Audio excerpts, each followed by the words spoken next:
Nah itulah tadi lur proses pembuatan ulekan ataupun muntu ya.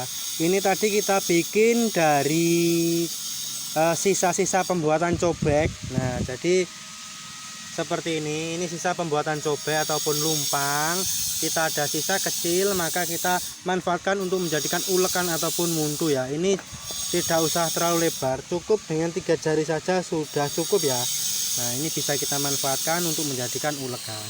Nah oke lor, nah sebelumnya jangan lupa ya like, komen, dan juga subscribe untuk menambah kesemangatan kita. Semoga di setiap video-video channel Jendela Kreatif bisa selalu membawa manfaat. Sekian dan terima kasih, sampai berjumpa di video selanjutnya.